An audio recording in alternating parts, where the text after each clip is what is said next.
Hello. Recently, I completed my US B1 visa appointment and the interview. So it was in two stages, the biometrics and the actual interview. I found a lot of content online that was very helpful. However, I thought some of the content is it does not cover all of the aspects. So making this video, I hope this will be helpful for someone. And I'll be considering the location, the interview location for the US consulate is of the US consulate Mumbai. This is in the BKC area. This lies between Bandra East and Kurla. So let me start. The first suggestion that I will start with is regarding the interview itself. When you are booking your DS 160, just make sure that your date of biometrics is just a day before the date of interview. Now, as per the latest regulations of the by the United States of America, an interview can be rescheduled only once. So we want to save that for a good opportunity or a good situation. So that is why just try to ensure or make it as best as possible your interview and the biometrics location is the same and they are on back-to-back days. Okay, the second suggestion is just outside the US consulate in Mumbai, ensure that you're just a little careful while walking around. Some of the interlocks have just come out and you might trip. One of the ladies fell down, she tripped and fell down, so be careful on that front. So, what are the documents that you need to carry? Carry your passport, carry one government ID proof. You have passport, that is sufficient, but still as a backup. Carry your DS 160 form, carry your appointment letter, and the payment fee receipt.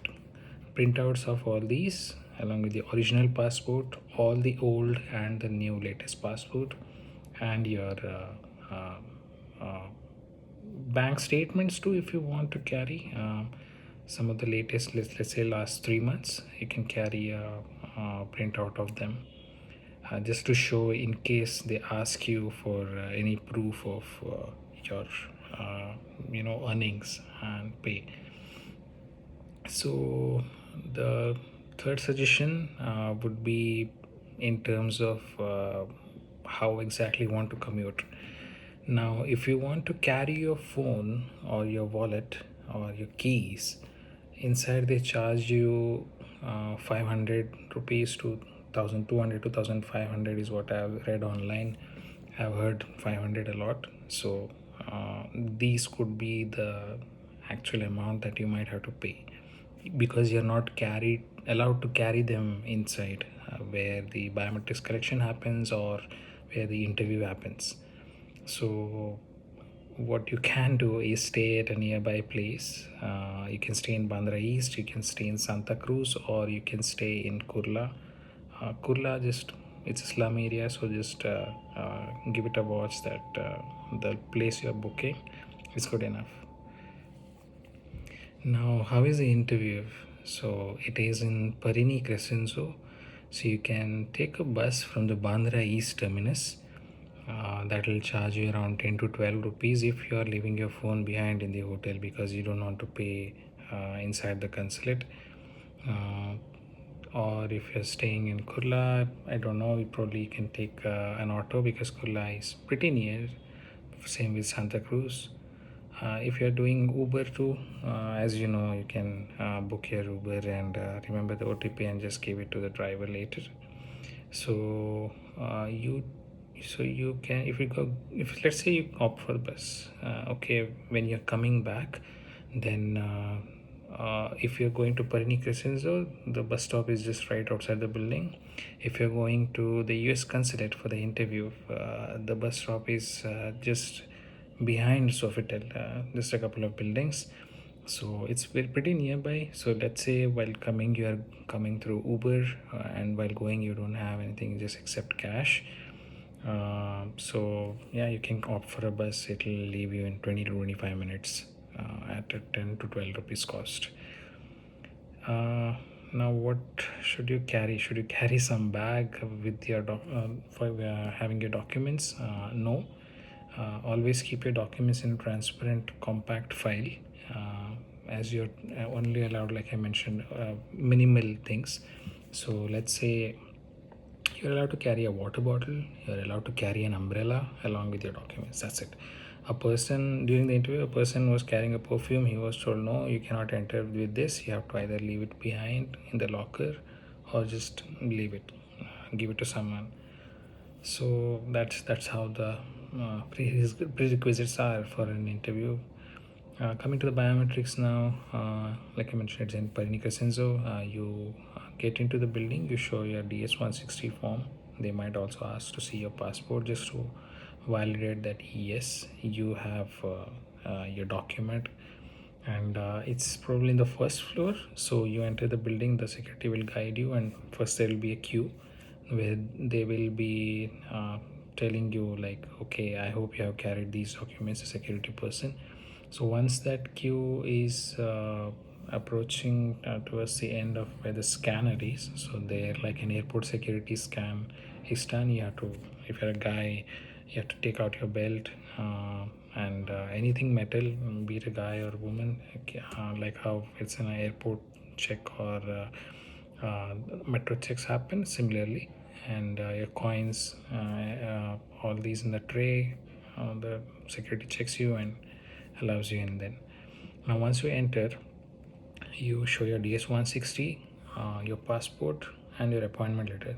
To keep this in your hand, and they will be checking once you provide it to them. There will be 4 rows, and there you will be queuing up again.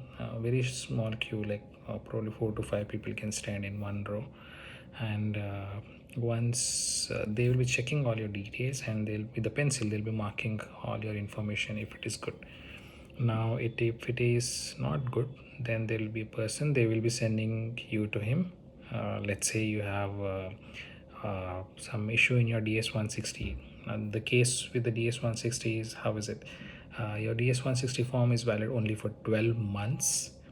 So if your interview date is after 12 months, you have to prepare or generate a new DS-160 using the existing, retrieving the existing DS-160 application, ready a new DS-160 form, print it, and then carry it.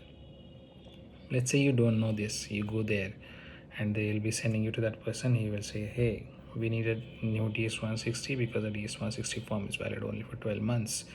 The facility that is there in the consulate for you to take a print, they charge you 3,000 to 4,000 rupees just to generate a new DS-160 and get a print of it. So if you have the money or if you're willing to, then fine. If not, around, if you go anywhere, they'll charge you 1,500 to 2,000 in BKC. BKC is a posh area, and everyone knows there that if someone is coming to a cyber cafe or a Xerox shop, it's probably for correction. So, and if you don't want to do that, you have some time, you can come back until 3:30. Go out somewhere, Bandra East or Kurla, any cyber cafe. You can take the print yourself after filling and get it done for a budget price. And yeah, you can come in, and once you are done with that, they will send you to another section where you'll have to they'll be scanning your fingerprints, and they'll be asking some basic questions to validate that yes, you are actually the person who has come and who holds that passport that you'll be giving to them, and these letters or the forms that you have submitted, right? So they'll check your DS-160, your appointment letter and passport, again primarily passport, and they'll ask you basic questions like what is your name, your date of birth, and whatever is in your passport. And they'll scan your finger, get your fingerprints, and yes, that's it. And that's for the biometrics. Now, what should you wear? For biometrics, you can wear anything casual. I have seen people come in t-shirts, sandals, very casual jeans. So you can wear casual for biometrics. It's not a hassle, but what is coming next is the interview. I've seen there two people wearing casual, not as casual as biometrics, but casual clothing. I will recommend that you wear formals or a casual formals, because what, let's say you have 30 seconds to 1 minute or 2 minutes max in the interview to create an impression and for clearing it. So I'll say wear formals, max casual formals, wear a shoe, and go there. So next comes is the interview part. And this is in the U.S. Consulate building. It's next to the Sofitel in BKC. All of these are in the G block of BKC. Okay. So once you go to the interview, outside the building on the road, people will be standing along with you, whoever have come there for their visa interviews, and the security will be calling batch wise. Now let's say there is 10 o'clock batch, then there is 10:10 batch, then there is 10:20, 10:30. They'll tell like this, hey, 10 o'clock batch, whoever has the appointment date of 10 o'clock, please come forward. So they will allow you to go in, and the first level of checks happen from a security perspective. And the passport that you have, it has this sticker behind from your biometrics appointment. So they'll check that and your passport details and allow you in. It's had the queue. Then there again, airport like security check happens. Then you have to go in. Then they will make you sit in lines. This is a huge sitting area, and it's open area, open space, with the roof of course on your head. So what they'll make is, people who know, like people who want to take the interview in Gujarati sit in one line, Hindi sit in one line, English sit in one line, and they will call accordingly. So once you sit, you get some sitting space there, good, a lot of seats with fans around. So it's a good vibes there. Now once your turn is there, I mean once your line is moving, then again another queue happens. This is inside the interview building, actually interview building. Now there you can actually see the interviewers taking the interview.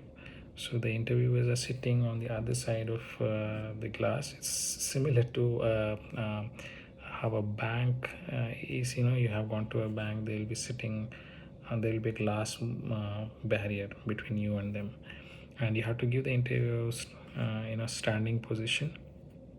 So they will tell you, hey, you go there, you go there, you go there. This is again a queue, quite a big queue, and you get ample amount of time, 20 minutes, 30 minutes, to see the others, how they are giving interview, how they are answering, what are the kind of approach the interviewers are taking, how many Indian interviewers are there, how many non-Indian interviewers are there. So you can actually hear a little bit hear the kind of questions they ask and the way people are answering. Now for the interview, the trick is that if they give your passport back, the latest new passport back, sorry, I'm not cleared it. If they keep your passport after the interview, your application will be going for further processing. Now you might be wondering, okay, what are the questions they might be asking in an interview? First question usually is that, what is the purpose of your trip? Okay. The second or any other questions sequentially, it does not have to be sequential. Let's say they ask you second question as have you traveled before? Now if you're a traveler, this is a very very beneficial situation for you, because let's say you have some visa stamping in your passport, that proves that you have traveled somewhere and you have come back to India. And the more it is, the better it is for you basically. So the purpose of this question is that they want to ensure that you are not staying in the United States illegally back there again once you go there. They want to ensure that, hey, this person is going to come back to India, and you have to convince them that that's the main purpose of this interview, is to convince them that yes, you are a genuine person and you are going to come back to India. So answer accordingly. After that, they might ask you like, what is your pay, and they might ask mm, yearly. You can tell a yearly salary in Indian rupees, and let's say, what is your why does this have to be done physically? Like, why can't this, this meeting of yours be done online? And that is one more question.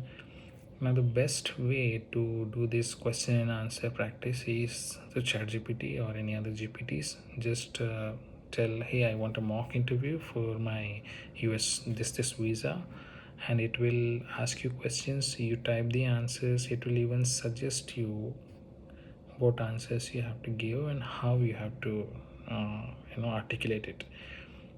Don't usually say, hey, what is the have you traveled before somewhere outside of India? Yes. Just a yes, no. Have you, what is the purpose of your trip? Business meetings. No, don't, please don't answer like that. Just answer. Don't keep it lengthy, and don't keep it very short either. Usually keep it two sentences. The purpose of my trip is, let's say, business meetings with my business leaders, and or if you have trainings, then you can mention that too. And or if you have traveled, if where have you traveled before? Then yes, I have traveled to this place on a tourist visa. I have traveled to this place on a work visa. So two sentences is helpful. So the first thing that I'll say, does rejection happen? Yes, quite a lot. So to be honest, the three persons in front of me, they were given their passports back, and the entire line behind me, they switched to another line. The entire, all the people, there were three people behind me. So now what did they do? They missed a very basic thing, that is, as per me, and that is greeting. They did not greet the interviewer, and the one guy just took his file and he just banged it on the desk where you keep your file while you're standing. That does not create a good impression. Look, they want to send only good people who are professional or basically decent, and will not cause a ruckus there and create a good impression. So you create a good impression, and we Indians have this problem, to be honest, that we don't greet. So let's greet. Okay, hey, good morning, good afternoon when you start. Okay. So if they keep your new passport back, they'll return your old passport. You take it and you go out, and that's it. Your interview is done, and it will be sent for further processing. You can check your status on the CEAC website, where you enter your your number, which starts with AA, right? Confirmation number that's on your appointment letter on your DS 160. So if initially it will be in approved state, there will be a message that yes, the interviewer has sent your has approved your request, this request here, and it has been sent for further approvals or further validations. And from approval state, it will change to issued state. Okay. Once it is in issued state, that is when your passport is ready to be picked up. It has been stamped with the visa. Now, from where can you pick up? That is something that you give initially. Okay, you can choose a premium delivery. A premium delivery costs 1200 rupees. This is done by Blue Dart, and it's a cash on delivery. Okay, you can pay through cash, or I guess through UPI also, but cash on delivery is the name, and 1200 is what it costs. Or else you can go to some of the pickup locations. I think they have some 10 to 15 days timeline, wherein you can go and pick up your stamped passport. If you don't pick it up, then it is sent back to the consulate, and you have to go there and collect, and it's a tedious process is what I've heard. So this is how the process of biometrics and interview is. Okay, so all the best, and just remember some of the key points that I mentioned. I just want to reiterate a couple of things. One is your this is a prerequisite actually. One is your DS 160 form that, like I mentioned, that is valid only for 12 months. In my case, the COVID queue was long enough. I did not get any appointments within 12 months period. So when I went there, they told me we needed the new DS 160 from your existing DS 160, retrieve it and create a new DS 160 form, which has the date, and that date needs to be you know 12, valid for 12 months. So just ensure that you are booking your appointment within the 12 months of when your DS 160 is generated. If not, then while going, you can talk to the consulate help desk or raise a case on U.S.A scheduling.com. Your appointment will be there, and you can raise a case accordingly and get assistance from them. If they say yes, then generate a new DS 160 before going. The second thing is your payment. The payment that you have done for your visa, that is valid only for 12 months. So from the date of payment to the next 12 months, within the next 12 months you have to book your appointment. If not done, then you cannot book an appointment with that payment. That payment is gone, so you have to do the new payment again. Okay. The third thing is, if you want any consulate assistance, the consulate helpline is available, but usually there's a long queue for it. So you can raise a case on usvisascheduling.com, enter your credentials, enter your security question, and that's when you can see there will be message requests, there will be a feedback option, your current open applications, and there's a proper dashboard. Okay. So this is how the process is. I hope it was helpful, and all the best for the biometrics and for the interview. Thank you.